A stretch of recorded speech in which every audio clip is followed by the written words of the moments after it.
We're live, my friends. It is the 23rd day of June 2013.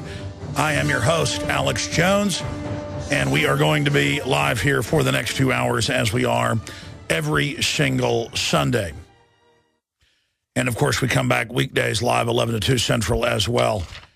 I have absolutely spent hours Friday and yesterday on Saturday and today thinking about the things I want to say here today. And I've probably said this 100 times in just the last few years when I start a broadcast, and I've never really succeeded in getting in that quiet, focused place and then just presenting the real essence of what's going on to everybody so that we can understand what we're facing as a culture and a society. So when we start the next segment, I will start plowing into the first big report that I want to get into. The case of Michael Hastings, the associate editor of Rolling Stone magazine, who had recently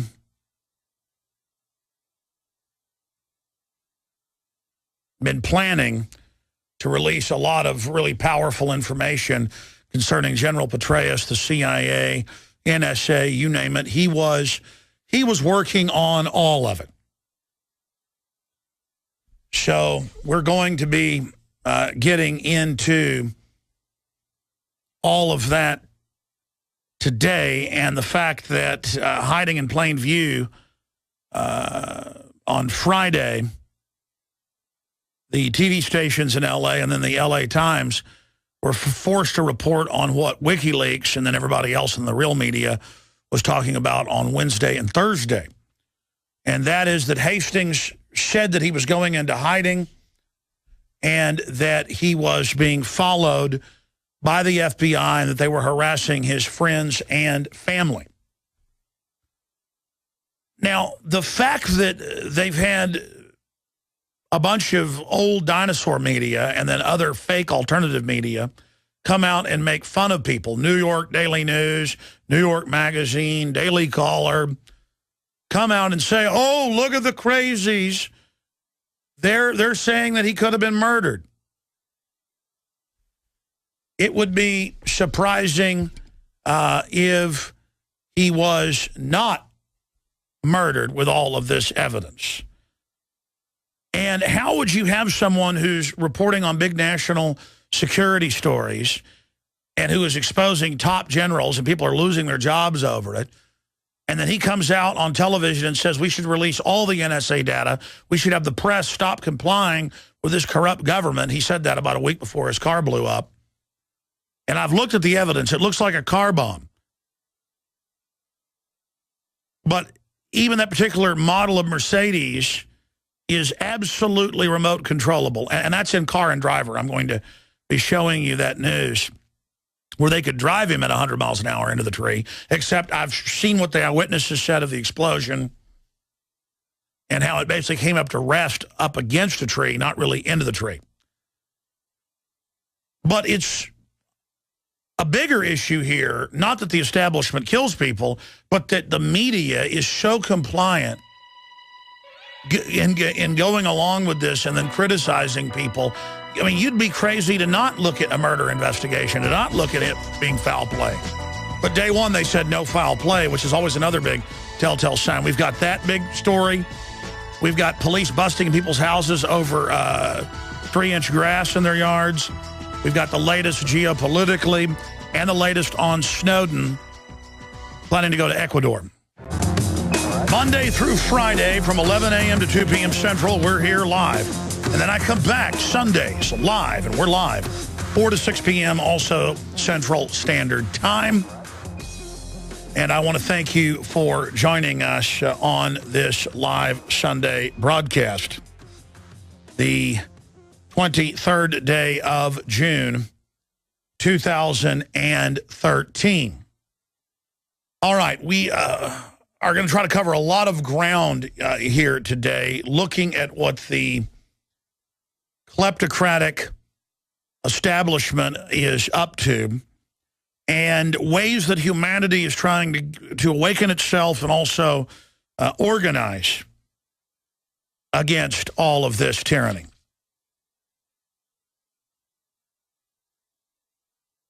But I really want today to try to calmly go over this news and information and really have the listeners take notes, whether they be physical or mental, and to go follow along either today or tomorrow or tonight, whenever you have time, with the information I'm going to present here so that you can discover for yourself how much trouble we're in. The United States is a very wealthy, powerful country because we've had more liberty and freedom than other nations. That does not mean that we were some paragon of justice, but compared to most other nations, we have empowered the middle class, we have empowered the individual. But because of that, we became the most powerful nation on earth, and then corrupt influences moved in to capitalize on that power and wealth. And now, as tyranny takes hold and as crony monopoly systems take hold in government, interfacing with major offshore corporations, we see the justice and the liberty, and along with that, the prosperity exiting very, very quickly. And we have a mix of malaise, general naivete in the public that mixed with high-tech propaganda and complexity in government is a recipe for allowing government tyranny to grow to a level that it has never before been seen on the face of this globe. And make no mistake, no historian would disagree with you. I challenge you to find one that would, if you make the point that government has been the greatest non-natural killer of masses of people in history. University of Hawaii did a study a few years ago and found that conservatively government in the 20th century alone, in the 100 years preceding 2001, if you look at the previous 100 years, government confirmed killed 262 million people, men, women, and children that were non-military deaths. I'm not talking about people dying in the firebombing of Dresden, Germany, or the fragmentation bombing of London, vice versa. I'm talking about government lining people up and shooting them or working them to death in death camps.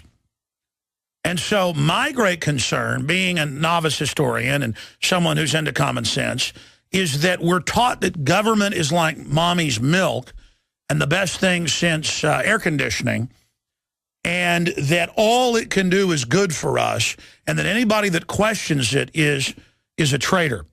If you go up to Infowars.com today, there is a Anthony Freda graphic on the front page in the featured news area, and it's a giant Uncle Sam hand pointing down to a man on the plane, and he says, "I think we should restore the rule of law and Bill of Rights, stop waging illegal wars, and stop illegal surveillance of American citizens." That's what the man is saying, the American. And Uncle Sam is pointing his finger saying, extremist.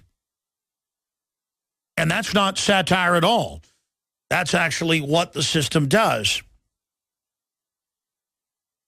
You see, once a country starts putting up with corruption, and once corruption takes hold and becomes the economy, and once the mafia system of government and gangs gets in place, and once the crime is inculcated into the culture, like a too big to fail for the offshore banks that run our country by design, into the ground, once they can sell you on we're too big to fail, you can't remove us, the cancer has metastasized, embrace the cancer. Once we get to that point, there is probably no coming back.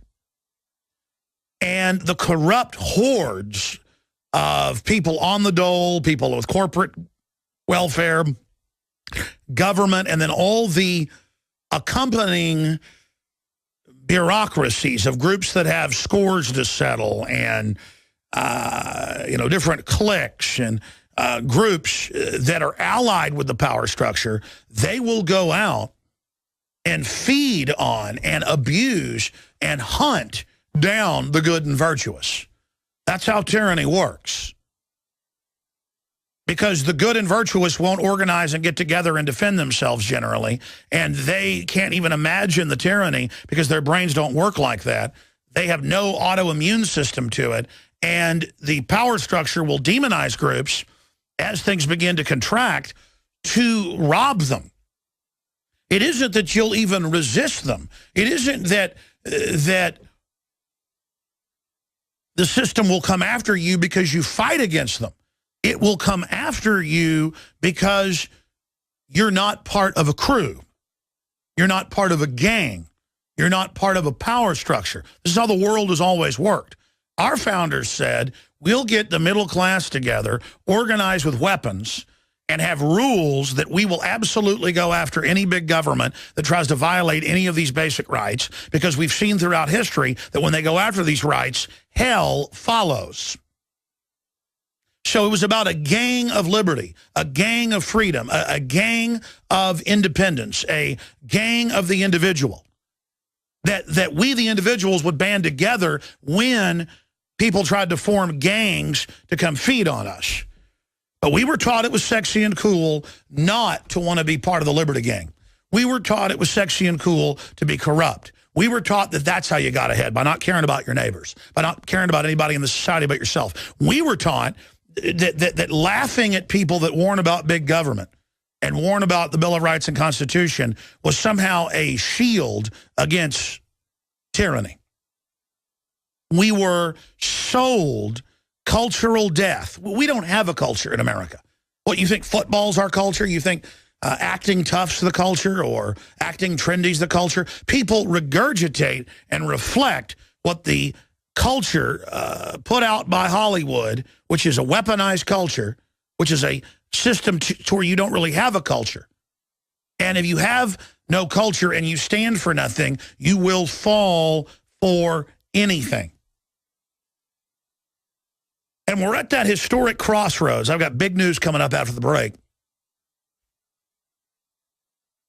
where either the corruption all comes out in the open, as it is, because it's emerging, it's taking over, it's metastasizing, and we reject it. Our body beats the cancer. We vomit out the poison.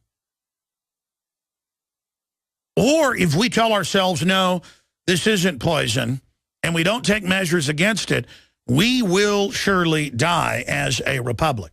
And it will happen very quickly. We're not talking about your children's time now. We've been saying that for 20 years. Now it is the time of your children, the time that they've grown up and their children.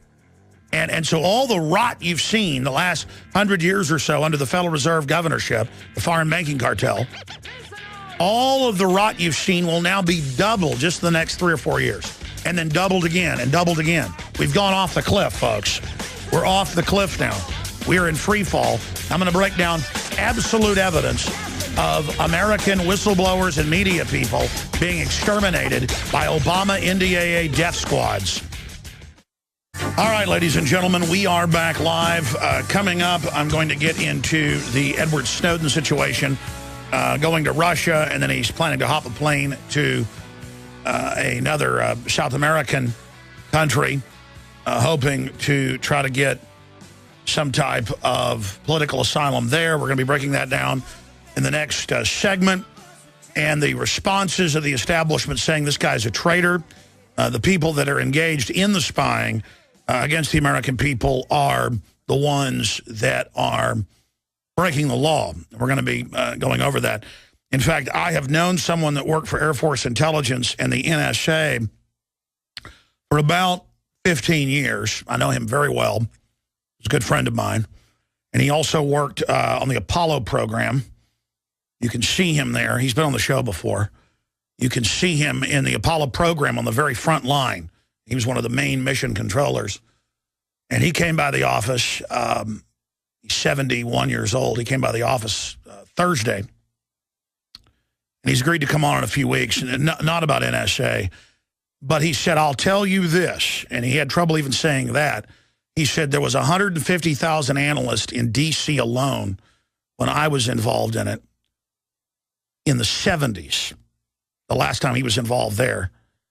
And I've known this guy forever, and he was having trouble saying it. And he goes, and they said they will kill anyone at the graduations at the Air Force and then another one. Anyone that talks will be killed. So that's why Snowden came out. It's Raymond Teague. He was here Thursday, in case anything happens to Raymond. But he's not going to give out any NSA secrets. We know what you're doing. And he was just talking about everything. Then was just in printouts with computers and then analysts listening and it being typed out in just sheets to be sent off to other people. And it was everything. It was, he said, narcotics trafficking. He said that all the analysts knew the government ran almost all the drugs and that you just weren't supposed to say anything. You just sat there and they had the analysts listening, typing it all out, and then it was in teletypes being sent off. 150,000 analysts in D.C. alone. And by the way, Raymond was in a meeting with, well, John Bound, you were in the meeting. Yeah, turn your microphone on. Tell people about it. You were in there. Yeah, I just sat in awe of what this guy was saying. And by the way, I've been to his house and everything. I mean, he's got the national security letters all over on the wall. He's got a presidential medal. Anyways, we'll get into it more later. I mean, the point is, it's unbelievable. And Raymond would never really tell me much about this. He said, "Well, this is in the '70s, and I'm not giving you specifics, but absolutely." And I've known people in the modern NSA. Well, you've heard him on here as guest. And so it's so naive when Snowden comes out and says that they're going to try to kill me last week, and the media's like, preposterous, that's ridiculous, no one would try to kill anybody.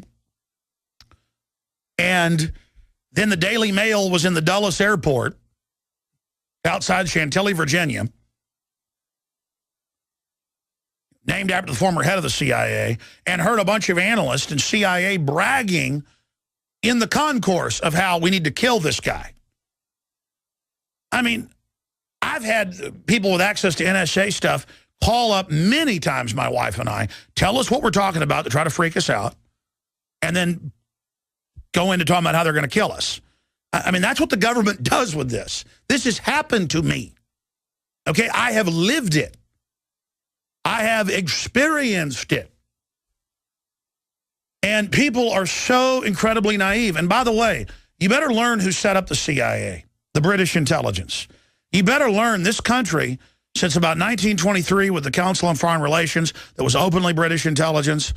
Look it up, Pratt Street, New York. That's on record, to take over the U.S. government with money and finance and corporate dollars. And then you look at the CIA being set up out of the OSS in 47.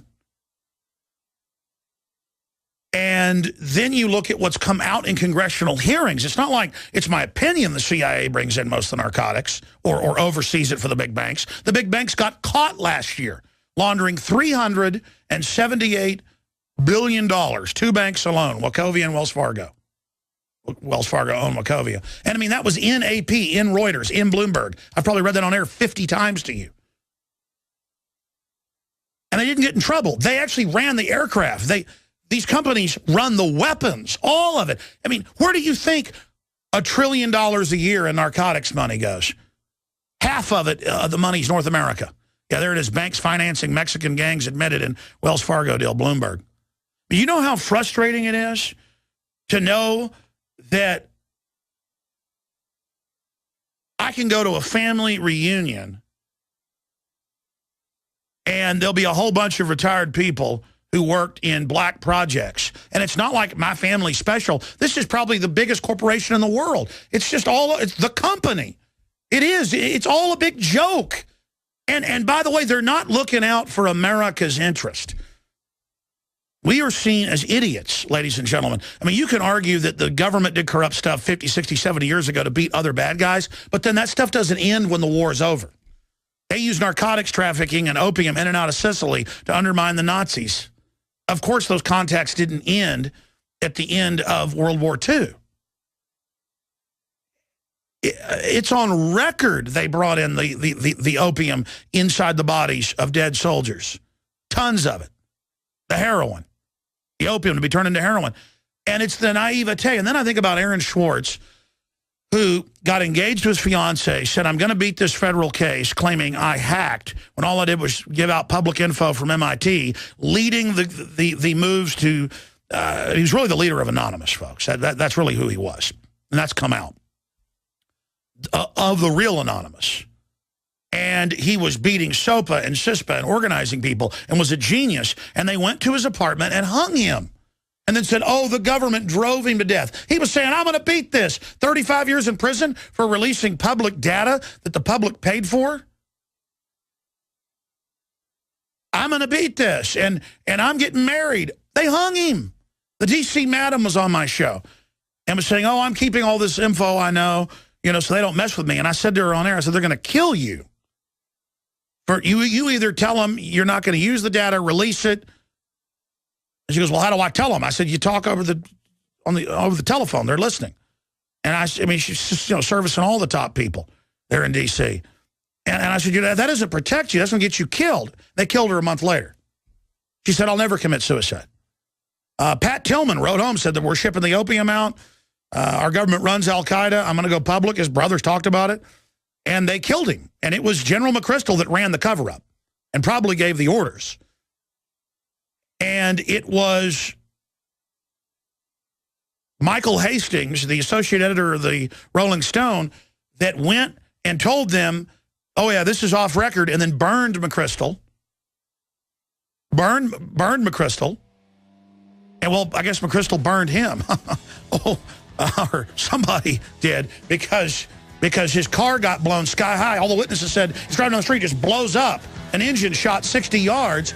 And then it turns out he calls family and goes, I'm on the run. They're after me. I'm going into hiding. I feel like if I said, I'm going into hiding, they're after me at the end of the show, and then my car blows up on the way home.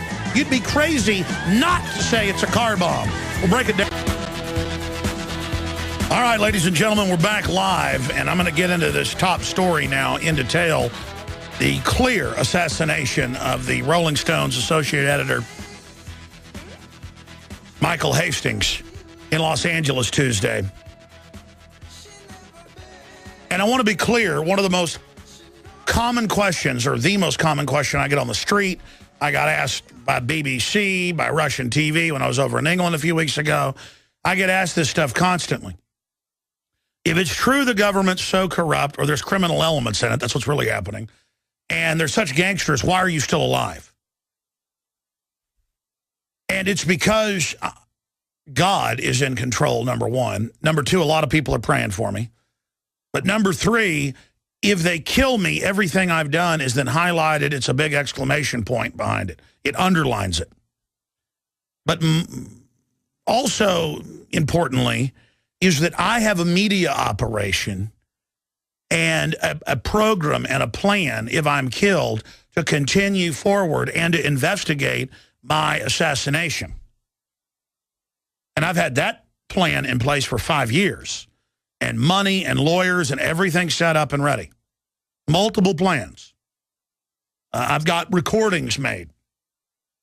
Some recordings. I need to make more.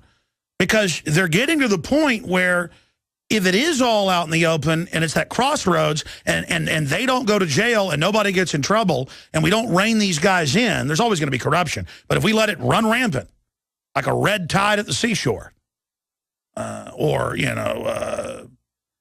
people peeing in the city pool to where it's so bad nobody can swim in it.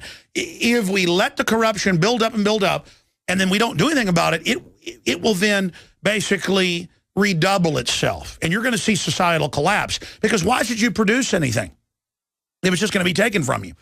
And in fact, they will tax things to the point of collapse because the mid and low-level people don't care and just want theirs. You see, that's the problem with the corrupt society. The will to fight it collapses, and then there's just corruption everywhere, not just the big centralized corruption, but the low-level corruption as well. And Zbigniew Brzezinski writes about this in 2 of his books, why the globalists control organized crime, why they control the narcotics traffic, why they control all the vices. Their argument is to control it and to not let it get out of control and have it basically be segregated.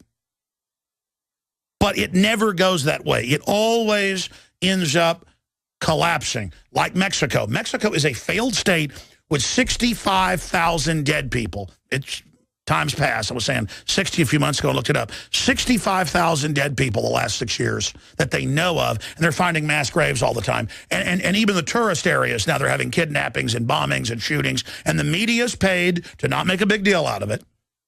More people have died in Mexico in the last 6 years than died in the Vietnam War in a decade on the U.S. side. Because 1 million Vietnamese died or more, but 58,000 Americans died and hundreds of thousands wounded. 60+ thousand dead. And folks, that's what we know about. Some estimates are half the murders aren't known about. There's hundreds of thousands missing, but they think some of them may have fled to other countries. That's where we're going. Why should tax money be allowed to go to fix the sewage when it could just go to El Jefe? And then he lives with his own private sewage system up on a mountain, and he likes the fact you're living down there in sewage because you're too poor to do anything to him. That's feudalism, folks. Mexico didn't invent it. Every culture with corrupt oligarchs, from ancient Japan to ancient China, to ancient Africa, to ancient Mesoamerica, to ancient Europe, to ancient Babylon, to ancient Egypt, to ancient Greece and Rome, was feudalist, except in a few periods in Greece. They were, and a few city-states. This is a cancer. Why would I risk my life, ladies and gentlemen? Because I am an honorable man. And because I am incensed at a genetic level, at a cellular level, by groups of thugs taking over, a bunch of brutes. I mean, I look at video of Russian mafia, Italian mafia, Irish mafia. There's all these mafias, but the real mafia is the banking mafia. And it's all like, you know, sticking their chest out, acting tough, strutting around, bugging their eyes out at people. That's how they dominate, is intimidation instead of beauty and creativity and what they make and what they do, where they're honored because they can write a beautiful play or invent a new technology or contribute something. And I see men in America now that act more and more like men I've seen in third world countries, where men that think they're successful strut around bugging their eyes out at people, strut around acting dominant and scary, and really it's because they're scared deep down. We're being reduced back to savages. We're being reduced back to animals, and that really gets to me. And then I start thinking about Gary Webb, the Pulitzer Prize winner, had a new book coming out that totally vindicated his findings of government drug dealing. And he told me, he said, people are breaking into my house, I'm getting death threats. I'm going to come on in my book in a few months. Are you ready? And I didn't know Gary Webb that well. I interviewed him a few times. You know, I'd call him up to get him on. He'd say, no, when my book comes out. Then I talked to Sally Castile, the DEA agent. I talked to Freeway Ricky Ross, who knew him well. And they all confirmed on this show, you know, he had like special forces who'd wait till he pulled up at home and then would slide down the 2-story on the drainage pipe, you know, and then they shot him twice in the head. And I think about all the people I've known that have been killed. And I think about Aaron Schwartz was just fighting for internet freedom. And so they indicted him on fake charges. And then he said he was going to beat it and was getting engaged to be married and was laughing at the feds. So they said, you're going to laugh at us? We'll just drop by your house and hang you. They've killed hundreds of Marine Corps investigators and hundreds of Army investigators. A lot of the so-called suicides in the military are really arkancides, suicides. And a lot of them have come out. A lot of times it comes out that they indeed were killed. Oh, you're investigating $100 million stolen out of a fund in Iraq? Boom, you're dead. It's gangsterism, where now everybody just operates as gangs, but then nothing's getting produced. And the middle class that was producing is so squeezed because the instinct of the criminal is to make you poor and slap you down and give you nothing. And so that's basically what I'm trying to talk about here today. Before I get into the evidence of Michael Hastings of the Rolling Stones being killed, is that we are becoming a total criminal society. And the naivete of the public, who deep down know this is true. Congress has a 10% approval rating. Mainstream media has the lowest approval rating ever, lowest readership, viewership ever. Obama lost 17% of his youth support in a Gallup poll just last week. people get the system's lying and conning and manipulating, but a lot of people are just giving up. Yeah, I know they're corrupt, but I just give up. And we cannot let a bunch of criminals win. We have to stand up for justice. This is our great test. This is our generation's great test. And if we'll just realize that private corporate interests that are anti-free market and pro-monopoly have come in and bought off our government and brag about it, and have taken over Europe and brag about it, they brag, and have signed on the public purse to them to prop up their derivatives that they created to tie to the public as a ball and chain. If we can have an awakening about that and have a real debate about that, we have a chance to turn this around. But we're entering that crossroads, that event horizon right now. And when you look at Agenda 21, that is the official policy of the Pentagon and the CIA and the British Ministry of Defense, it is to break up the family, shut down our industry, and really economically conquer America so that we're so dependent we can basically be force assimilated into a type of communism like the Cultural Revolution under Mao or the Great Leap Forward, or Stalin's collectivizations in Ukraine and Poland. And again, it's communism for us, which is just slavery, and then offshore diplomatic community, mega banks, and ultra-rich who are tax-exempt, who are running it and who are exempt from it all. I mean, do you understand that, folks? I'm going to get into some truly epic audio and video clips. If you're a radio listener, you can simply go to Infowars.com/show to find the free video feed of the radio shows so you can actually see these clips. And for other radio listeners, we have them all linked up on Infowars.com and Prisonplanet.com. So Michael Hastings of Rolling Stone magazine. Rolling Stone knows what they're doing. They want to sell magazines. They've done big profiles on myself and others.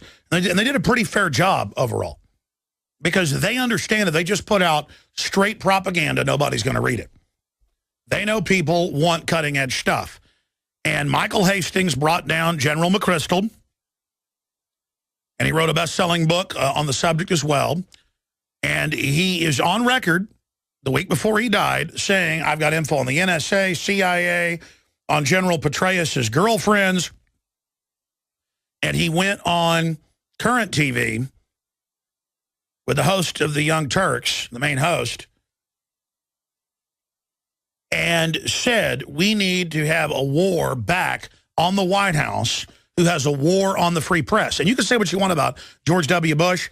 He didn't go after the press. Obama has arrested a whole bunch of different members of the press, as you know, if they talk to an analyst at the State Department publicly about, do they think North Korea, really will start a war? I mean, and these are analysts that are allowed to talk to the media. Or if you're a CIA agent and you admit, yes, we're waterboarding, yes, it's torture, and yes, it's wrong, so they go and arrest him. When if something's illegal and you whistleblow, you're supposed to be protected. No one ever had the nerve to do this, but with his fake left cover, he can do it. When Obama drops bombs on Libya and Syria and puts al-Qaeda light in charge of Egypt, it's trendy. When he invades 7 different African countries to take over with AFRICON, it's loving and liberal because, I mean, he's a black guy. I mean, he can't do anything wrong. They use political correctness against people. Don't want Obamacare? You must be racist. You're like, what does this have to do with it? Oh, shut up, racist. They are just using it on the public. And so things are at warp speed. And to get into the technicals, a bunch of engineers are on record talking about it. We have some of the articles on Infowars.com. But you don't tear away the engine from the housing of that model of Mercedes and shoot it down the road and then have the car burst into flames like that. Witnesses said as it drove down the road, it burst into flames. And then if you look at the different photos, it came up against a tree. It's not even dented by the tree. It came to rest up against a tree. And the witnesses reported an explosion that shook their houses. But that's not even the big evidence. He said 2 hours before it happened, about an hour and a half before it happened, he sent out an emergency email to his military contacts, to WikiLeaks, to family, saying FBI is visiting my friends, my family, my colleagues. They're following me. They're investigating me. You could read his email. And I'm going off the radar. I'm going into hiding. I've got big news about to break. He's going to write a story. And then his car blows up. People say, well, he was seen speeding down the road. That particular model of Mercedes can be 100% remote controlled if someone has access to the car and plugs into it. I have Car and Driver magazine, and I have DARPA projects leader breaking down how they can do this. I'm going to play those clips here. But I don't believe that's what it was, because it looks like a car bomb from past car bombs we've seen. And I've talked to some of my Navy SEAL contacts, some of my Green Beret contacts, and they say, oh, this is absolute car bomb. It's not a drone like some are saying. It's not the remote control. Then if you say that, you get laughed at, so I'm going to cover that. It's a bomb. It's a bomb in the dashboard, ladies and gentlemen, blowing him out the back and blowing the engine out the front. Very well done. Probably 10 pounds of C4. They killed him deader than a hammer. And then weird. I mean, I probably, without even looking, without trying to find them, saw 10 different articles attacking Infowars.com for Wednesday going, he told WikiLeaks he was going into hiding and the FBI was after him and he had a big story breaking. Oh, sure, we don't believe WikiLeaks. Now, the LA TV stations and LA Times have it. Here it is on Infowars.com. LA Times reports Hastings was going into hiding before his death. You can go to our article, red linked on Infowars.com, and then go read the actual LA Times article about it. And they just have a footnote that he was going into hiding. Oh, I mean, imagine if I went on air and said, folks, this could be my last broadcast. I'm going into hiding. They're after me. I'm getting my family out of the country. And on my way home, my car blows up. And the media, day one's like, no foul play. No, don't look at it. It was no big deal. Why don't they just say Kennedy wasn't shot in Dallas, that a gnat hit him in the head and did that? Because they said Benazir Bhutto, the Pakistani president, they machine gunned in public. They told American audiences she hit her head in her car. There's video of her being shot. So Kennedy was hit in the head by a gnat, folks. Or Kennedy's car hit a tree. Did you know that's what happened 50 years ago in Dealey Plaza? It hit a tree, folks. That's how dumb they think you are, that they run al-Qaeda publicly in Libya and Syria now and are saying, yeah, al-Qaeda's our friend. We started a war with them and we're taking over a country that did nothing to us. And then we'll be bombing them, I predict, within a year, just like I said in Libya, which happened, of giving Syria to al-Qaeda. We'll be bombing them. I mean, it is just, it is madness, folks. It is a program of deindustrialization, a program of just trillions being made, no-bid contracts, bombing Stone Age countries that can't fight back. It is so criminal.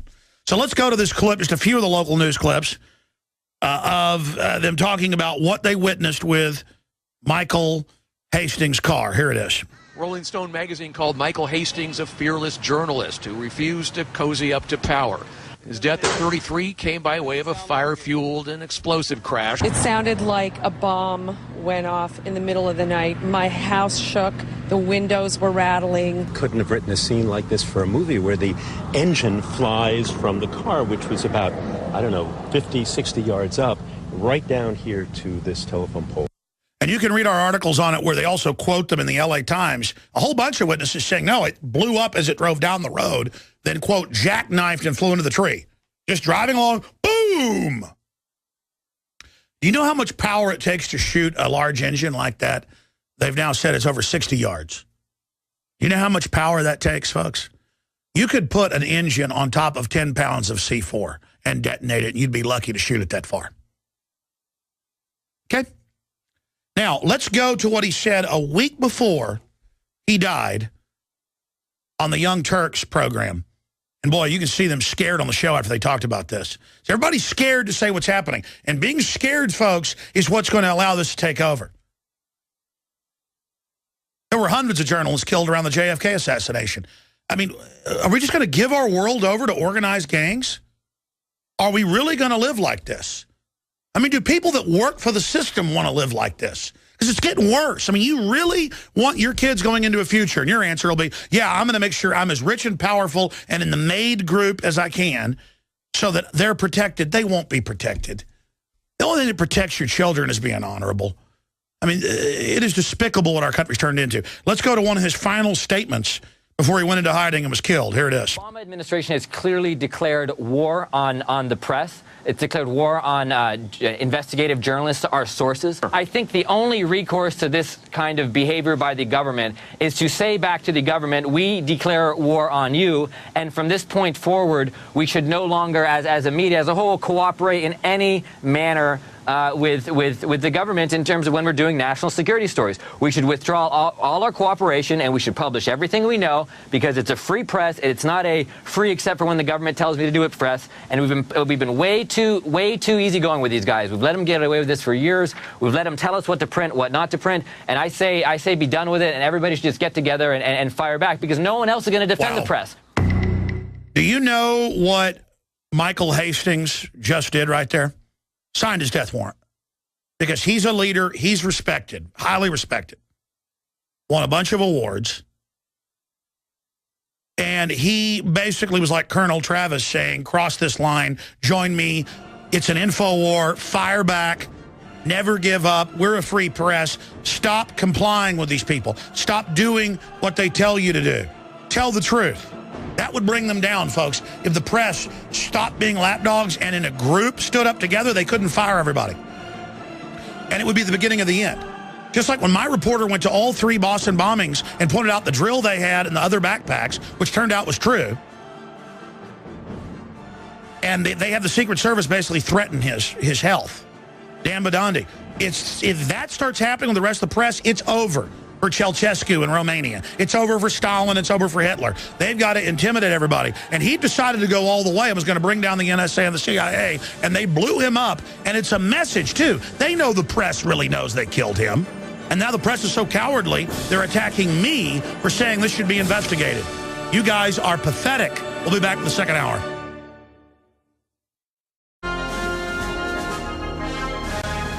The toll-free number to join us for first-time callers on this Sunday transmission is 877-789-ALEX, 877-789-ALEX. Again, first-time callers, 877-789-2539. I'd like to hear from you on the murder of Michael Hastings. The power structure comes out and says, it's no foul play. He was speeding. He did it. Open and shut, day one. You're like, wow, that's kind of declaratory. Yeah, just as declaratory as me saying, no, they killed him. And 95, 98% chance. And then the way they act and the way the media says, don't look at it. Don't investigate it. I mean, are we really a society totally ruled by fear? And ruled by all these disgusting gangs? You know, the big gangs are in government. The big gangs are in these corporations. And they want to be able to take and have whatever they want. You want to know what kind of world we're going to live in? The 1970s film with James Caan, Rollerball? That is exactly what they want to build, where everybody's distracted by sports. They only let certain countries have certain types of industry, so none of them can stand up on their own. There's a global corporate government. This is Club of Rome stuff. And he's the top quarterback in the world. And they tell him, you've been too big too long and lose. And they say, by the way, I want your wife. I'm a it's prima nocte. Royalty in France and England, that's on record, would demand anybody's wife they wanted.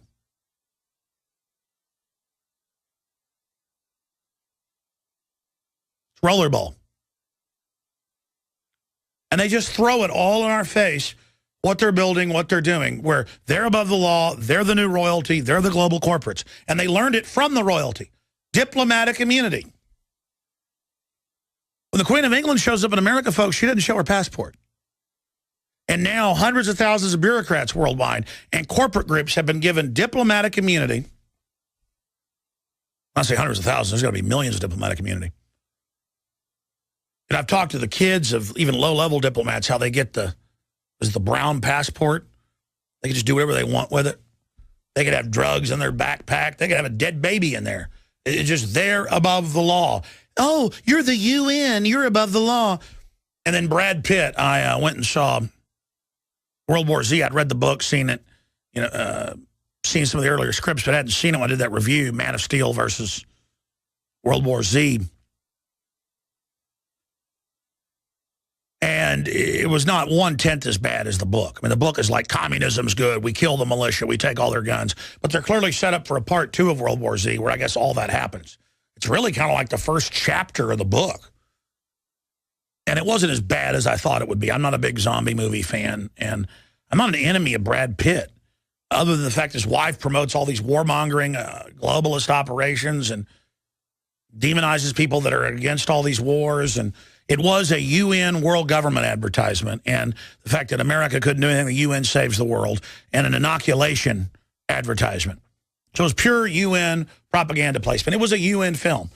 And I guess Brad Pitt pretty much admits that. So there's my little 2 cents on that. But, you know, I gave Superman, the Man of Steel, 9 out of 10 Paul Revere horses, just because it's pro-man, pro-father, anti-eugenics, pro-individual.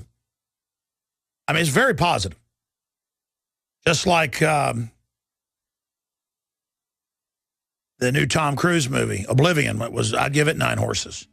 I'm not just being generous there. And I said 0 horses for it, but I said I hadn't seen it yet. I said if it's like the book, 0 horses, I'd give it 3 horses. And it wasn't as bad as I thought it would be, so there you go. Not really a mea culpa. When we come back, I'll get back into Hastings and then take your phone calls. Then I'm going to get into Snowden. I'm going to get into a bunch of police state news. You know, the police are going to bust your house down over your grass. Yeah, any excuse. Are we choosing our own destiny, or has it been? 789-ALEX, 877-789-2539. Specifically, do you like the mafia government we live under? That's getting worse every day. And the fact that it's openly trying to convert America over to classical authoritarianism and the rest of the world to secure the ill-gotten gains of the criminal ruling class that are anti-free market, anti-family, anti-individual? Or are we going to stand up against it? Or are we just going to give up? Because if the individual starts speaking out and resisting and not complying, and when you see something, say something. You know, Edward Snowden saw massive illegal NSA wiretapping across the board, and the media lying about it, and targeting the Tea Party, and the press, that's now come out, and conservative and libertarian company owners. That's in the news today. Using the IRS, the NSA to harass people. What, do we all go wear Mao Zedong shirts? And then they'll be nice to us? Because the average American now is so into being cowardly, so into complying. I want to explain, if you all put Mao shirts on, the whole country will collapse, and they killed 60 to 80 million people. No one knows the exact number. The Chinese say 80+ million Mao killed, because everybody did what he said. They submitted, and they killed him. I mean, I saw people holding their hat in their hand and bowing to the Nazis on those old films when they would, run into the sand pits to be shot with other dead bodies in there. They would be very politely go in there. And I guess I'm an extremist because I'm not planning to do that. I'm planning to peacefully try to change this as much as I can. And if anybody tries to take me somewhere and we learn they're taking dissidents to places and killing them, then you have to defend yourself, and that means offense. And I guess, in Nazi Germany, they would call somebody who didn't sit there and women stripped down naked in pits holding their babies. I guess if the woman would have fought back, they'd have called her a terrorist.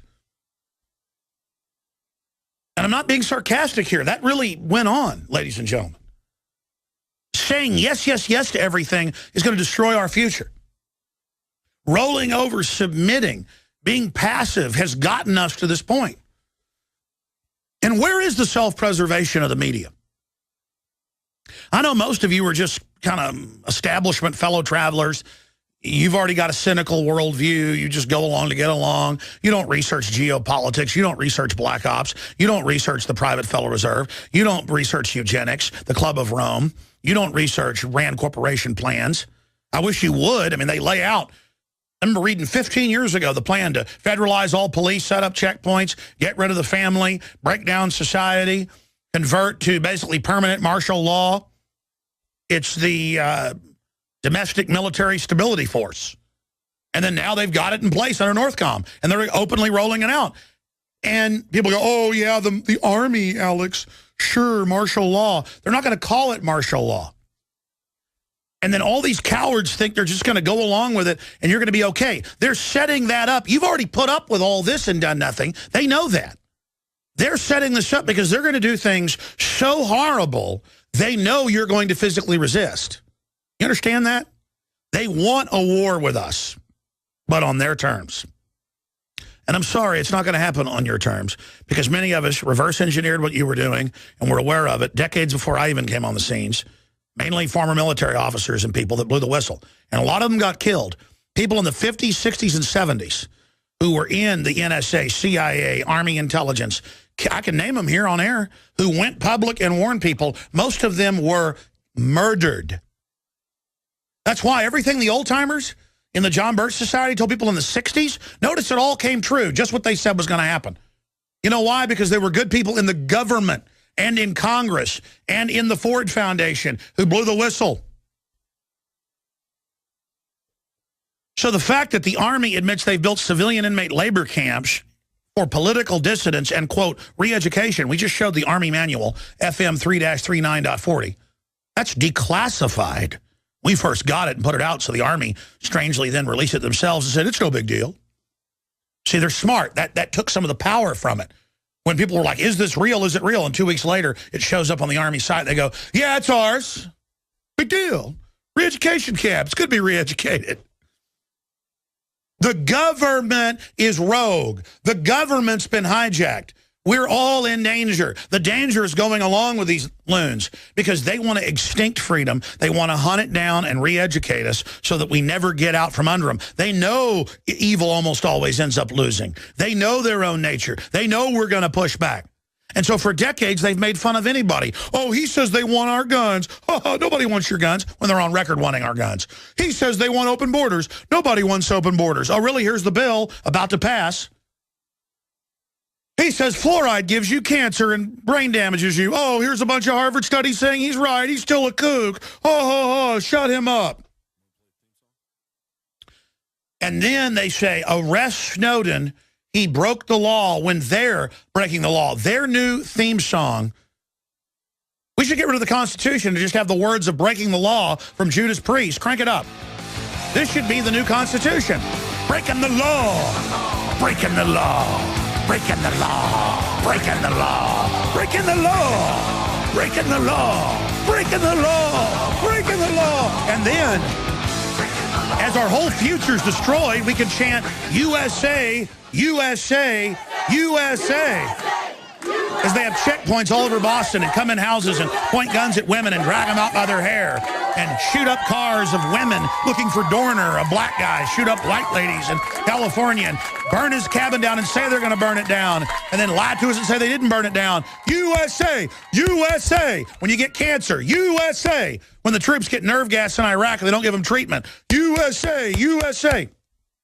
They would never let our troops use DU up until 1991, and then 2003, because they knew it was a death sentence in all the Pentagon military medical reports. And they said, you know what? Use it. We don't care.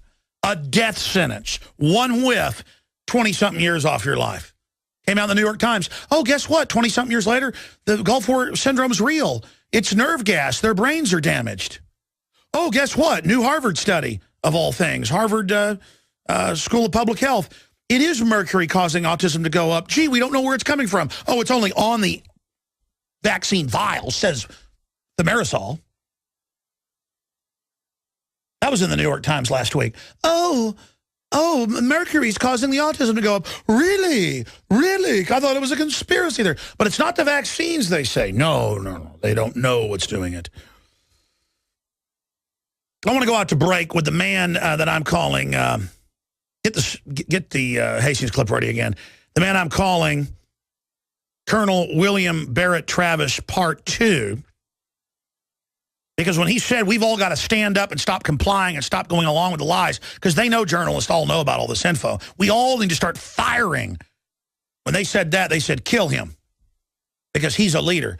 And you know what? His idea will go on. Remember the Alamo? Remember Hastings, here it is. Obama administration has clearly declared war on the press. It's declared war on investigative journalists, our sources. I think the only recourse to this kind of behavior by the government is to say back to the government, we declare war on you, and from this point forward, we should no longer, as a media as a whole, cooperate in any manner with the government in terms of when we're doing national security stories. We should withdraw all our cooperation, and we should publish everything we know, because it's a free press. It's not a free except for when the government tells me to do it press. And we've been way too easygoing with these guys. We've let them get away with this for years. We've let them tell us what to print, what not to print. And I say be done with it, and everybody should just get together and fire back, because no one else is going to defend the press. And they said, oh, really? The FBI started harassing him, following him, visiting. He said, I got a big story. I'm going off the radar. I'm going into hiding. Go read it. It's in the LA Times. Days after we told you, oh, that couldn't be a real email. Boom, there goes his car. And you see, that's the human spirit right there. Hastings is on the right side of history. Hastings is a man his wife and child can be proud of. Hastings is what I admire. Hastings is who I want to be. We're all Michael Hastings now. And I stand with Michael Hastings. And I may end up having his fate. I say, so be it. I'm committed and will never back down. The sands of time for our constitutional republic.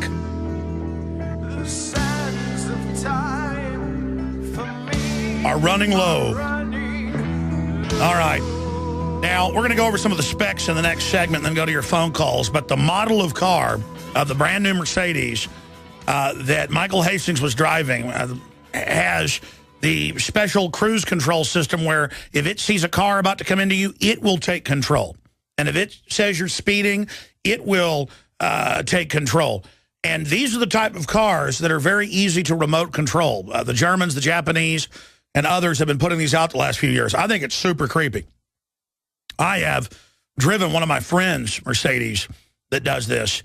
And if you start going over into another lane and there's a car anywhere near, it will pull you back over. Automatic control. And see, they're coming out with Google Cars. They're coming out with all of these systems. And they're going to argue and are already arguing that our cars are safer. So the computer needs to drive you. You can feel like you're driving, but really the autopilot is going to be driving. And again, this is the control it gives the system. Just like a Xbox Connect in your house uses wireless internet that can actually see through walls to scan your body, your face, everything. So he was driving a Mercedes C250. Now, here is Car and Driver. Here's an article out of Car and Driver. And I'm not saying this is how he was killed, okay? But people said, oh, yes, he was speeding at high rate of speed, and then his vehicle just blew up in the street. That's what multiple witnesses have said. Looks like a car bomb to me. But regardless, since this theory came out that maybe they remote controlled it, they had drone aircraft in World War II, the Germans and the U.S. did. People still think you don't have drone aircraft nowadays. What do you think the drones are? You know, I said on 9/11, we had evidence they were drone operating the aircraft, and gas was released on board the aircraft because the only real phone calls that got out from airphones were stewardesses coughing, saying there's gas, I can't breathe. You nerve gas everybody, then you remote control it. Turns out those planes had been fitted with that. And people go, you can't remote control planes. It's like, excuse me? They talked about putting it on all planes by law so hijackers couldn't take over. How do you stop the hacker hijacker? Especially if it's Skynet run by a bunch of globalists. So they're putting in a Skynet system. They're just going to use it to control us. Here's Car and Driver. Can your car be hacked? This came out in July of 2011. Currently, there's nothing to stop anyone with malicious intent and some computer programming skills from taking command of your vehicle. After gaining access, a hacker could control everything from which song plays on the radio to whether the brakes work to how fast your vehicle drives. Okay? And I'm seeing more and more deaths where they don't shoot you, where ambassadors and people they want to get rid of all over the world, when they're in a new vehicle, it just takes off wildly and drives right into a pylon. So be aware that that goes on. Now, maybe you don't believe Car and Driver. And you can look at that model of Mercedes. It has the system where the computer is already in control. We've got that on screen for folks that want to look at it. Driver assist to go with the flow. How about we say we don't want this? Just like I told you, OnStar's used to listen to you and kill your car if they're coming after you, and then years later they admitted it. Yeah, I was told by an engineer, folks. I was shown the documents before OnStar even came out. Just like I told you all of this. I had dinner last night with 2 senior engineers, and they were just laughing about how the public, you know, doesn't believe the NSA is listening to everything. One was with AT&T and the other with another company I won't name, and they didn't tell me anything secret. They were just agreeing with me and saying it's unbelievable. And then agreed, yes, we are the NSA.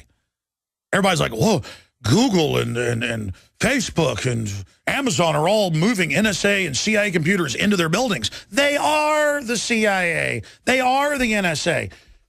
The NSA and CIA are the lower level, and then they rotate in revolving doors into the companies where they make millions and billions. Don't you understand?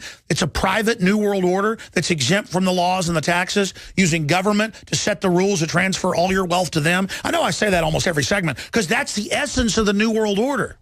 We get communism and police in black uniforms standing around street corners. We get martial law while they fly around in luxury jets above us with life extension technologies. I told you 15 years ago they were already growing human organs in cows and harvesting them out. Now that's admitted all over the Tokyo News that for years they've been doing it, and now it's perfect. They can grow a new nose, new eyes, new heart, whatever you want. Danger, Will Robinson. Danger. No, Will Robinson. And the point is, I'm not even saying all this stuff's bad. The point is you need to know it's there. Let's go to this clip of DARPA. This is up on Infowars.com. This is Dr. Kathleen Fisher, a DARPA program manager, talks about the ability to hack into cars, computer systems. Now, this is up on Infowars.com right now. This has been going on for 20 years, folks. But let's go ahead and go to the clip. The whole clip's up on Infowars.com. I'm going to play just a short clip right now. Here it is. It's not just traditional computers that we need to worry about. There are many other kinds of systems as well. The slide that's been omitted showed a result of the researchers at UCSD and the University of Washington hacking into the dashboard display of a typical American sedan, making it show that the car was going 140 miles an hour while in park. Drilling down a little bit, modern vehicles consist of between 30 and 100 embedded control units, which are essentially small computers connected via CAN bus. These cars are required by law to have a diagnostic port, typically located under the steering wheel, that allows mechanics to download diagnostic information and to perform software updates. In a first paper, the researchers from UCSD and the University of Washington showed that if they could touch the CAN bus through that diagnostic port, they could take over all of the functionality of the car that's controlled by software. And in a modern automobile, that's pretty much everything. The brakes are controlled by software because of anti-lock braking. The acceleration is controlled by software because of cruise control. And in those fancy new cars that can park themselves, even the steering is under software control. All right, that's enough. The reaction to this first paper... That's 1 minute of a 10-minute video, Infowars.com, on the official DARPA channel. By the way, DARPA runs it all. DARPA is what Eisenhower warned about by name in 1961 in his farewell address. He said the technocratic elite controlling the military-industrial complex. He said, beware he said the main threat is that, you can pull up, we've played the clip before, is the technocratic elite that is in control of the military-industrial complex. So that's why we have to beware the military-industrial complex. Meanwhile, there were news articles all over the place, because people send them to me, making fun of us, saying Alex Jones says that Hastings' car was remote controlled, when I never said that. Callers brought it up, and I said, yes, they can remote control cars. And yes, they can hack in wirelessly and do it now if your car has Bluetooth. But I believe it was a car bomb by the signature. Won't matter. I predict Rachel Maddow tomorrow will say that I said they remote controlled it. Just like I didn't say a tornado was sent by Obama to Oklahoma. She doesn't care. She just makes it up and says I do. That's how they operate. We're going to come back with your phone calls. I've got a bunch of other news as well I haven't gotten to yet, dealing with Snowden. I'm Alex Jones, your host. You're listening to InfoWars Live. We're here 6 days a week on the radio, Monday through Friday, 12 noon to 3 p.m. Eastern, Sundays 5 to 7 Eastern. Coming to you from deep in the heart of Texas, Austin. Then we have the weeknight InfoWars Nightly News that myself and my crew and my reporters host. First-rate news organization with a bias towards truth and liberty and freedom and fearlessness and a little bit of red-blooded God, guts, and guns. And that's just the way it is. And for that, we do not apologize. The good news is I don't normally go spend a bunch of time reading the comments on the LA Times and the Daily Caller and New York Magazine and all these people that wrote articles and pieces attacking anyone that questioned Michael Hastings' car blowing up when he said he was on the run from the FBI. In fact, they made jokes about that and said it wasn't true until his military buddies and everybody that knew him and his wife, he sent us this email. He said, I'm on the run. I've got the big story. They're after me. Boom. I mean, help me. They're after me. Boom. Don't look at any foul play. Conspiracy theories. This is what gets me so angry and so frustrated. I'm still trying to get the public to understand that there is an NSA. Back in like 1996, I talk about the NSA and get calls going, that's illegal, violates the 4th and 5th Amendment.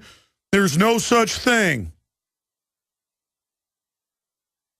I remember 10 years ago or 13 years ago now, I got the census before last, and I got one of the long forms asking stocks, bonds, sexual persuasion, all this stuff. People didn't believe me when I got that because only 1 in 10 homes got one. Now they're doing a yearly census and business censuses. And in Australia, they ask you your sexual preference. And if you don't answer it, they arrest you. That article's on drudgereport.com on the left-hand side. With the local newscast going, you'll be arrested if you don't. You have a right to not speak. You have a right to not self-incrimination. You have a right to not fill out government paperwork all day. It's called no slavery. It's all just so out of control. And all the taser deaths, 500 plus, and then one of our listeners sent us the police report and all of it, an 11-year-old girl who's autistic, who became autistic when the state came and the CPS made them when she was like 12, or like they said 9, take a bunch of vaccines, and now she doesn't know who she is. And we get the guy on the air, and then now she's autistic walking down the road, and then they taser her in the back. And then the witnesses all say the police lied about what happened. It's just scary. I have video of the police coming to a house and forcing their way into the home, cussing at people over 3-inch grass in the yard. They now arrest people all over the U.S. for high grass. The government ships in narcotics, runs white slavery, puts cancer viruses in vaccines, hydrofluorosilicic water.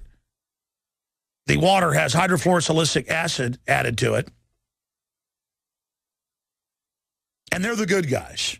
It's all about worshiping government, and they want to intimidate you. More and more government has that crazy bearing of a thug. And that should make you get aggressive and angry and get involved and organize, not just cower in fear. I have a video that's made national news now, was first on local news in Tennessee, but since we talked about it on Friday, it's now been national news, which is good. That's InfoWars' real contribution, is that we take stories that are regional or alternative, and we make them national. Things that they don't want talked about. Where people have complained about their water quality, and the state water quality guy goes, don't complain or we'll charge you with terrorism. And that's what they're now saying. Protesting is terrorism. Having a free speech is terrorism. Freedom is terrorism. And it's not Al-Qaeda anymore all this is for. Remember I told you, Homeland Security is for the American people. And you're like, oh, yeah, right. No, it's for Al-Qaeda. Our government ran Al-Qaeda then. They run it now publicly. And they admit Homeland Security is for you and your family. But they can't get away with this if they don't have the support of the people. And a lot of the people in government are waking up as well. They need our support. Government's not our enemy. And good people in government are not our enemy. But people that declare war on us and attack us, they're enemies of liberty and freedom and justice. And we've got to start calling them out and getting aggressive, ladies and gentlemen, or there's no future. But as I was saying, I don't usually go read the comments on these sites, but I decided to look at them, and no exaggeration, go look at stories about Michael Hastings, and you have to read 3 or 4 pages of comments. We're talking 20, 30, 40 comments before you find one person agreeing that he wasn't blown up. And that's all I can say to the establishment is you can't kill us all. I mean, what are you going to do? And then I think maybe they don't care. They know they car bomb him in front of all these witnesses that people are going to know it's a car bomb, and it's a message to journalists. Well, I've gotten your message before that. I'm not stupid. I know you guys can kill me, but God can bring you to justice as well. But for all these Christians out there that think you're not going to go through adversity, you're never going to have to face evil, you're going to get teleported out of here, I don't think God's going to know you when you get to the pearly gates if you didn't stand up and have courage now. We don't need sunshine patriots, ladies and gentlemen. We need people that are willing to tell the truth now. I mean, I think about why I'm so frustrated sometimes on this broadcast and get upset. It's because I've covered 2 stacks of news, and I've got like 10 other stacks here, and I've got 15 people on hold over here who I want to talk to, loaded phone lines. And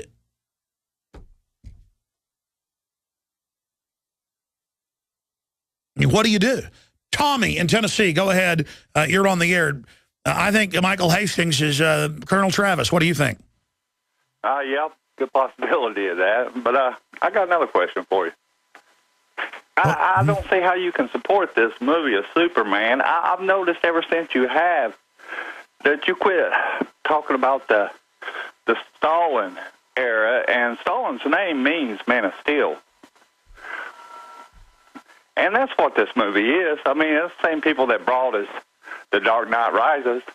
Well, I think Superman, the Man of Steel, is an anti-collectivist message. Anybody watching that could see that.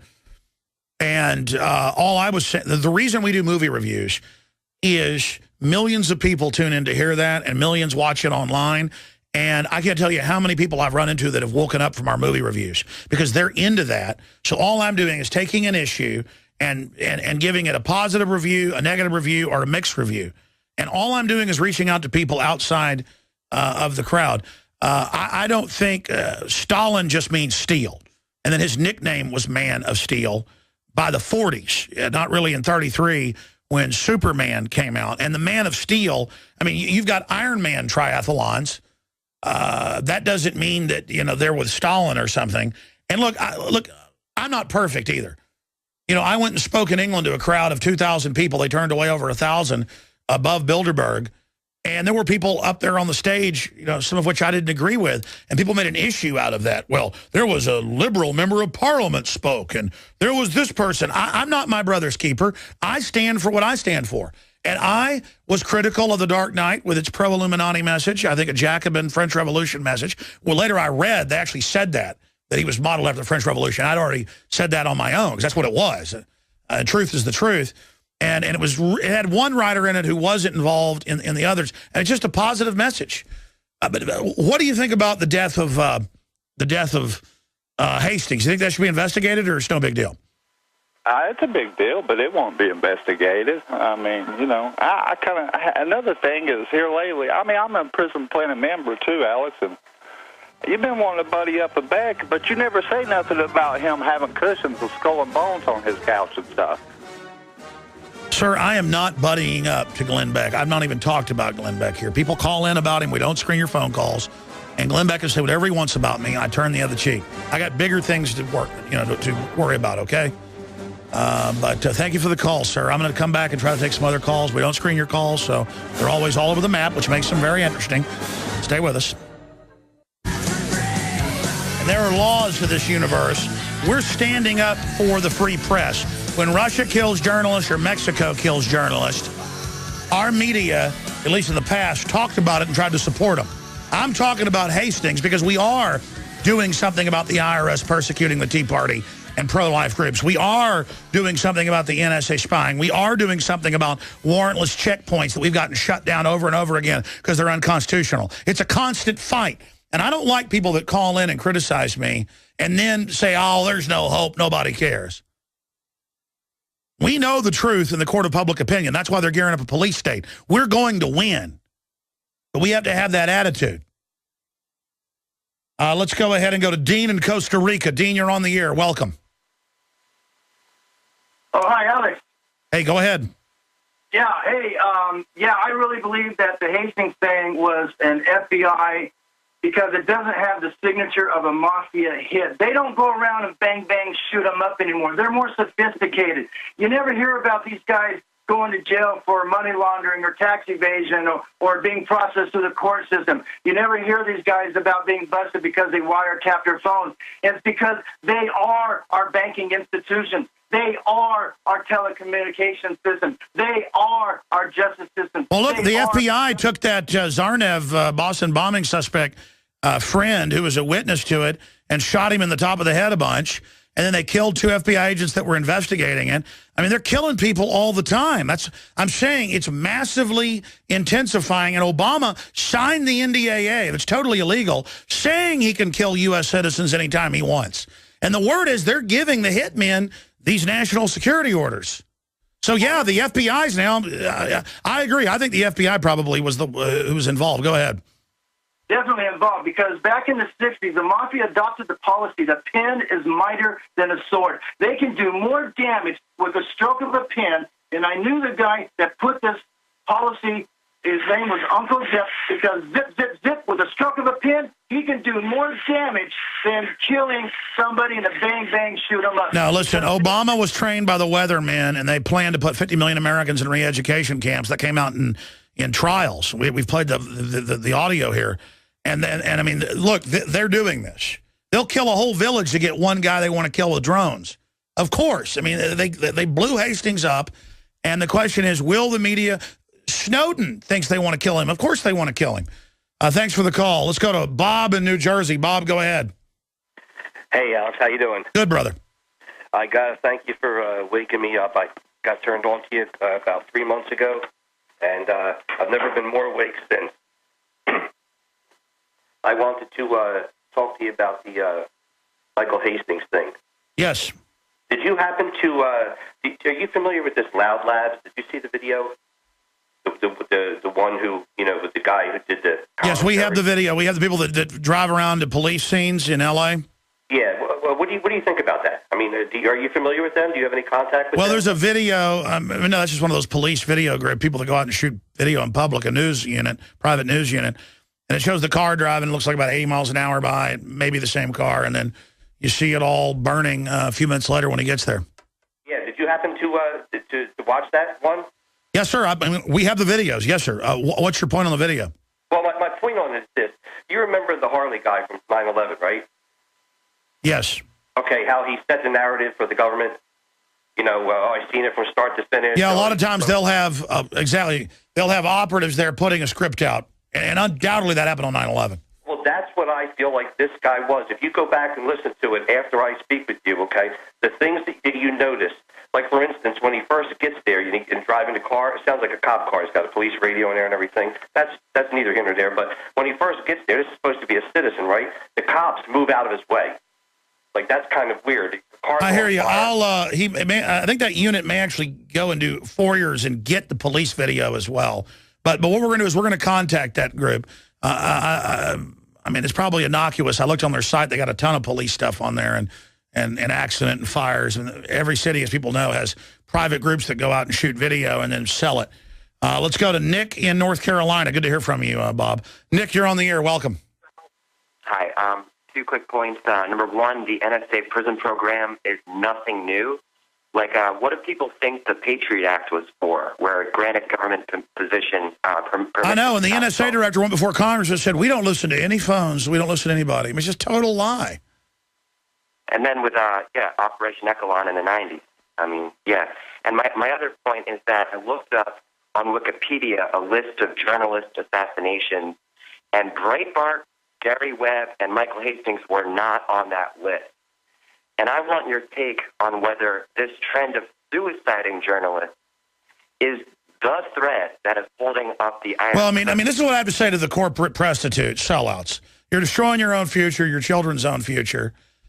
And it's on record that the government has assassinated a lot of journalists and other people. And to just sit there and be in denial about it is extremely, extremely dangerous. I appreciate your call. I mean, it's time for the media to just stop being lapdogs. Let's go ahead and talk to Zachary in Ohio. Zachary? Good. Go ahead, sir. Yeah, I just wanted to say, because I've been a long-time listener, this is the first time I've called, but, you know, I can hear the frustration in you sometimes, and I'm a licensed mental health professional, and I know how hard it can be sometimes when you see somebody out down a certain path, and it's like they're just like a zombie walking. But the Quran tells Prophet Muhammad that, you know, will you kill yourself with grief if they do not believe? So sometimes remember that, you know, you're doing your job by speaking the truth and giving the truth. And whether somebody accepts the truth or not is not the issue. It's that you're doing your mission, and that hopefully, God willing, we can stand in front of our Creator and know that we've done our job in front of tyranny. So I hear you. It's just, it's so ridiculous now. I mean, they taser people for not answering questions. That's torture. They call it pain compliance. And now they're gearing up to take our private bank accounts. And we've just allowed the worst people in the world to run things. We're in grave danger, and that's why I'm frustrated. God bless you, Zachary. Good to hear from you. James in South Carolina, thanks for holding. Go ahead. Got a couple of things, Alex. One of them is, do you remember Don Bowles? It rings a bell. Okay, he was killed in a car bomb, I believe, in Phoenix, Arizona. 40 newspapers from all over the United States sent investigators to investigate the crime because he was a journalist. This Hastings thing seems like something that needs to be done that way. I don't have a lot of money, but I could send you a little bit. No. I mean, we need to put pressure on the media, but it's already happening. When almost every comment in the story says we know they killed him, and now it's come out that he was going into hiding and on the run. I mean, you've got to investigate that. And whether it's Breitbart or Gary Webb or him, remember, they lied about Pat Tillman and said he charged an al-Qaeda nest and then was killed, and it turned out they murdered him. So that's my point, is that they do lie. And who was he investigating? McChrystal. Who covered up the Pat Tillman death? McChrystal. Well, are you saying that the Hastings thing is going to be investigated heavily? No, they've tried to not investigate it. In the past, they would investigate it. And we're going to try to force the corporate whore media to investigate it, or they're going to be obsolete. I mean, they already have almost no readers or viewers because they act like this. When Don Bowles was killed, 40 newspapers sent people to Arizona to investigate, and they did get, you know, some action out of this. Exactly. My question is, where is the instinct of the idiot media to make fun of InfoWars for saying this is clearly a car bomb and an assassination, and then they sit there like cowards thinking they've got a future, just laughing at another murdered journalist? They murdered Aaron Swartz. They're murdering people. And then sitting back going, yeah, when are you going to get murdered? Like it's entertainment or something. They're going to murder our bank accounts. They're going to murder our future if we don't stand up. When good people do nothing, evil takes over. God bless you, sir. I hear you. I'll look into that case. Let's go to Eric in Alberta, Canada. You're on the air. Go ahead. Greetings, Alex. Hey, buddy. Just calling from the Loyalist Redcoat Constitutional Monarchy up here. The Michael Hastings thing, I saw that video the last guy talked about. So I'm not 100% there with you yet, because he was driving really fast, and he made some quick turns that seemed like how could a computer make that quick of a turn? Okay, but computers can make even better turns. But here's the issue. If they are saying it's stupid to look at foul play, how would you say that when he said he was going into hiding and they were after him? I mean, I hope I don't say, they're after me, help me, and then I'm dead. And people are like, well, people always say that. They're after me, help me. Look, I'm out of time. I'm sorry to all the other callers. Damien and John and Adrian and Mr. Lawyer and everybody else. Back tomorrow, 11 a.m. Central, Infowars.com. Follow us on Twitter, Real Alex Jones. All the videos, info, and a lot more. A lot of news we didn't cover is at Infowars.com. Great job to the crew and our sponsors and our affiliates. God bless you all. You're not part of a power structure. This is how the world has always worked. Our founders said, we'll get the middle class together, organize with weapons, and have rules that we will absolutely go after any big government that tries to violate any of these basic rights, because we've seen throughout history that when they go after these rights, hell follows. So it was about a gang of liberty, a gang of freedom, a gang of independence, a gang of the individual. that we, the individuals, would band together when people tried to form gangs to come feed on us. But we were taught it was sexy and cool not to want to be part of the Liberty Gang. We were taught it was sexy and cool to be corrupt. We were taught that that's how you got ahead, by not caring about your neighbors, by not caring about anybody in the society but yourself. We were taught that laughing at people that warn about big government and warn about the Bill of Rights and Constitution was somehow a shield against tyranny. We were sold cultural death. We don't have a culture in America. What, you think football's our culture? You think acting tough's the culture, or acting trendy's the culture? People regurgitate and reflect what the culture put out by Hollywood, which is a weaponized culture, which is a system to where you don't really have a culture. And if you have no culture and you stand for nothing, you will fall for anything. And we're at that historic crossroads. I've got big news coming up after the break, where either the corruption all comes out in the open, as it is, because it's emerging, it's taking over, it's metastasizing, and we reject it. Our body beats the cancer. We vomit out the poison. Or if we tell ourselves, no, this isn't poison, and we don't take measures against it, we will surely die as a republic. And it will happen very quickly. We're not talking about your children's time now. We've been saying that for 20 years. Now it is the time of your children, the time that they've grown up and their children. And so all the rot you've seen the last 100 years or so under the Federal Reserve governorship, the foreign banking cartel, all of the rot you've seen will now be doubled just the next 3 or 4 years. And then doubled again and doubled again. We've gone off the cliff, folks. We're off the cliff now. We're in free fall. I'm going to break down absolute evidence, physical or mental, and to go follow along either today or tomorrow or tonight, whenever you have time, with the information I'm going to present here so that you can discover for yourself how much trouble we're in.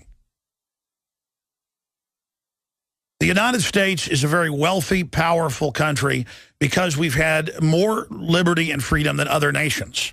That does not mean that we were some paragon of justice, but compared to most other nations, we have empowered the middle class, we have empowered the individual.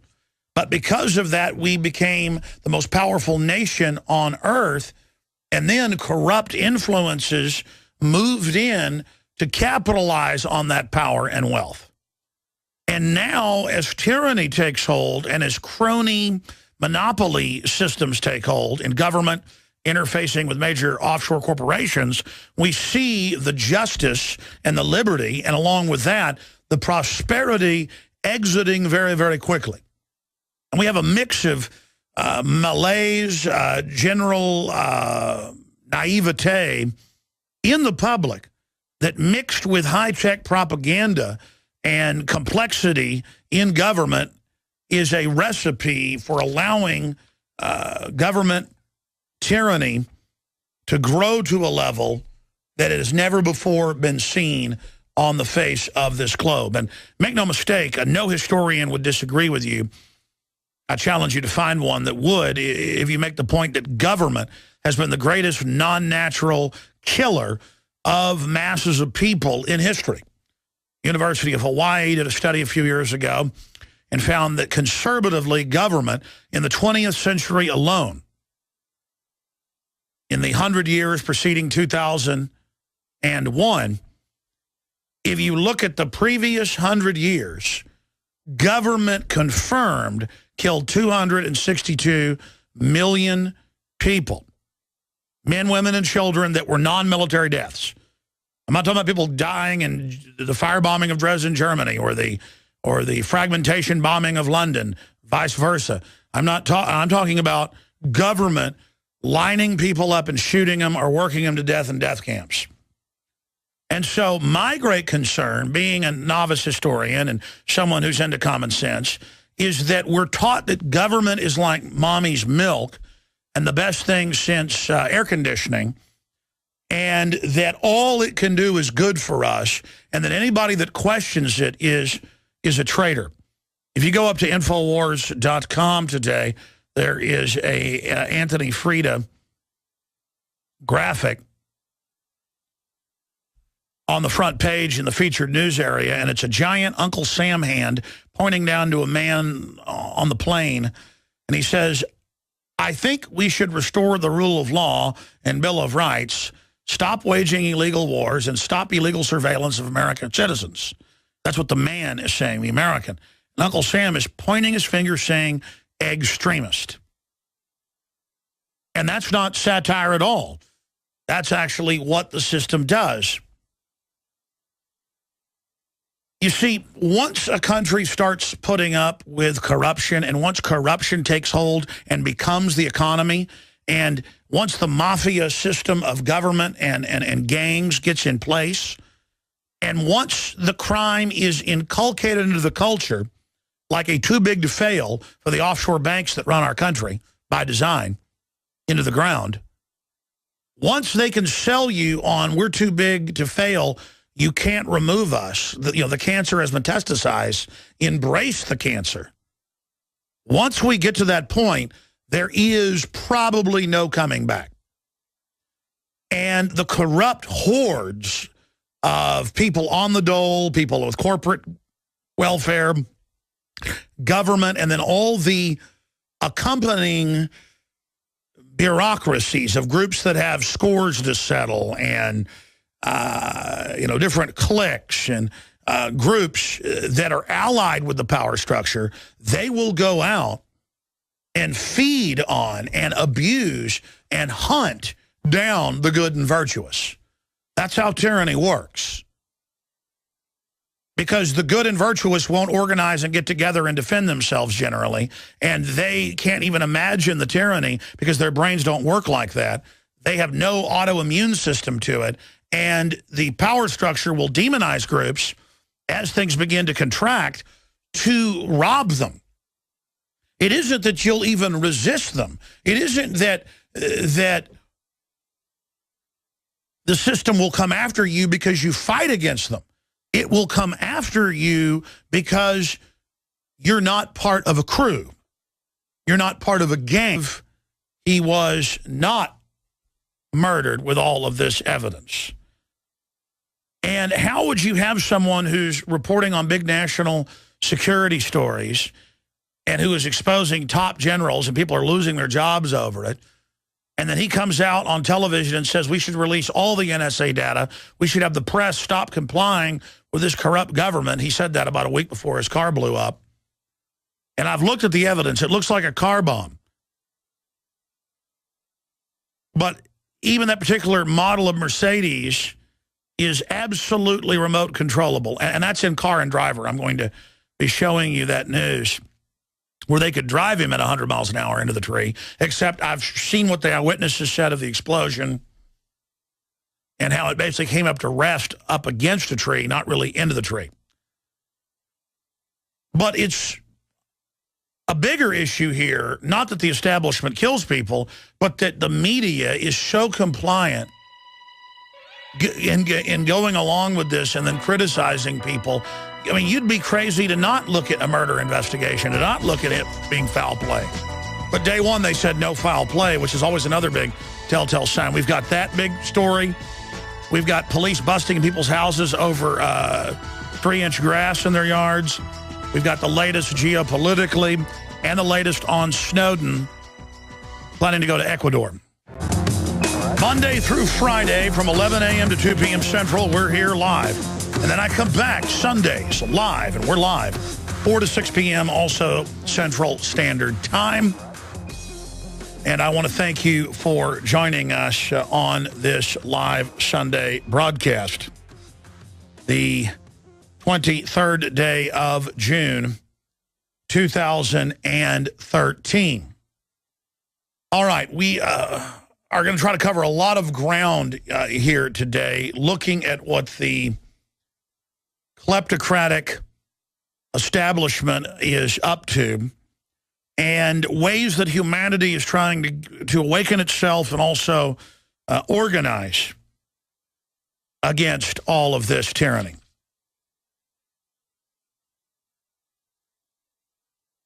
But I really want today to try to calmly go over this news and information and really have the listeners take notes, whether they be physical. We're live, my friends. It is the 23rd day of June, 2013.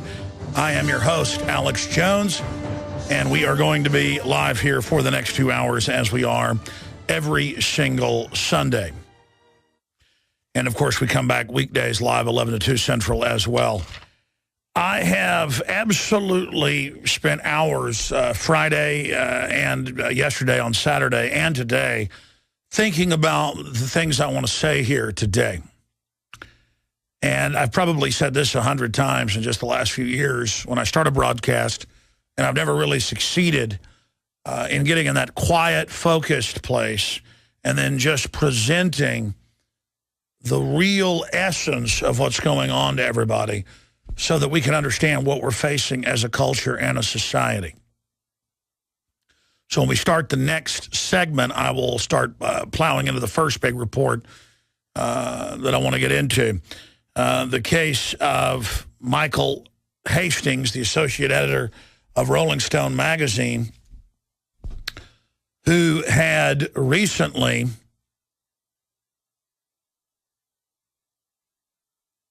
been planning to release a lot of really powerful information concerning General Petraeus, the CIA, NSA, you name it. He was working on all of it. So we're going to be getting into all of that today, and the fact that hiding in plain view on Friday, the TV stations in L.A. and then the L.A. Times were forced to report on what WikiLeaks and then everybody else in the real media was talking about on Wednesday and Thursday. And that is that Hastings said that he was going into hiding and that he was being followed by the FBI and that they were harassing his friends and family. Now, the fact that they've had a bunch of old dinosaur media and then other fake alternative media come out and make fun of people. New York Daily News, New York Magazine, Daily Caller, come out and say, oh, look at the crazies. They're saying that he could have been murdered. It would be surprising if